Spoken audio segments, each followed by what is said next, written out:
trained, they're qualified, but they can't find jobs. Across Scotland, newly qualified teachers are struggling to secure full-time permanent roles. Some are forced into what are effectively zero-hour contracts, waiting by the phone day after day for supply work. Others are leaving Scotland altogether. I qualified in 2020. Just as the schools were closing, I was in my final placement. I'd passed everything, so I got to start my probation year in August 2020. I had my own class. It was brilliant. Absolutely loved it. It was just the best thing I've ever had, and that's the last time I've had a full class. Steph qualified as a primary teacher 5 years ago. Since then, she's been piecing together work through short-term supply contracts, but has had no long-term security.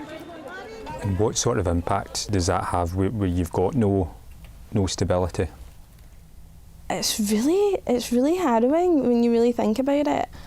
I took a real hit on my mental health. I think feeling really disposable, feeling really unimportant, that I'm just a number, I'm just called when I'm needed and I'm not getting to the thing I've trained for, this job for life. It's really difficult when that's all you want to do and you're not given that opportunity. But not even just like kind of mentally, but also I'm still at home, I want to move out, I want to get a mortgage, and I can't justify that when I only was getting like a week or 2 weeks work in a month. Like, you can't live off that, it's not doable. Across Scotland, more than 3/4 of newly qualified primary teachers are unable to secure full-time permanent jobs. Steph says this will be the last year she tries.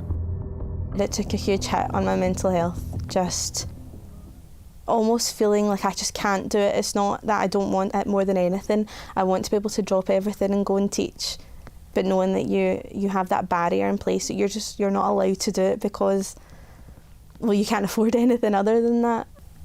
It's devastating, and I know that's quite a strong word, but it definitely is. It's what I want to do, it's what I've wanted to do for years now, and I'm not getting an opportunity to do it, and I don't know how much longer I can wait about it.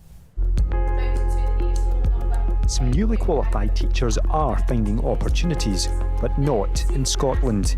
Bryony relocated to Madrid to teach in an international school after the local authority she'd been teaching with introduced a hiring freeze.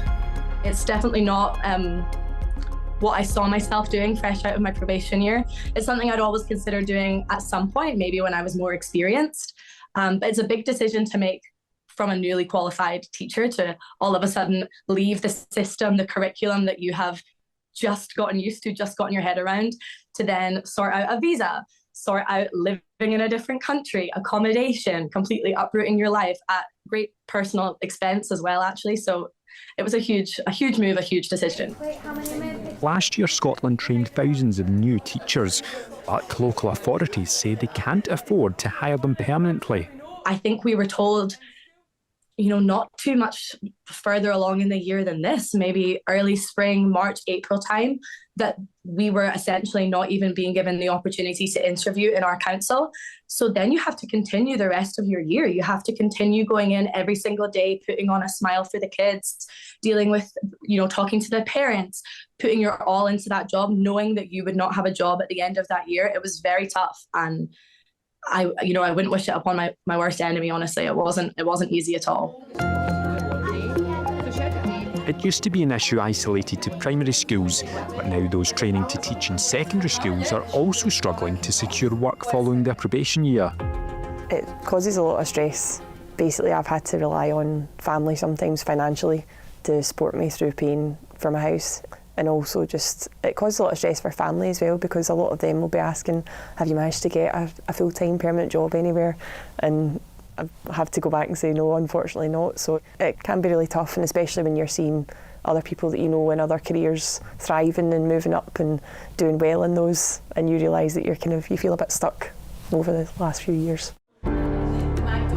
Many councils say their hands are tied by funding pressures, meaning fewer permanent teaching jobs. But some people are also questioning whether universities are simply training too many teachers.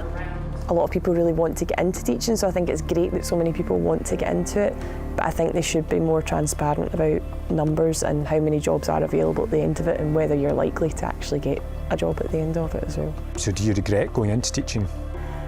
I don't regret it for the job itself. I absolutely love the job, but I regret not having known that it might not be a guarantee to get a permanent contract at the end of it. 3 teachers, 3 different struggles, all asking the same question: what's the future for Scotland's teaching workforce?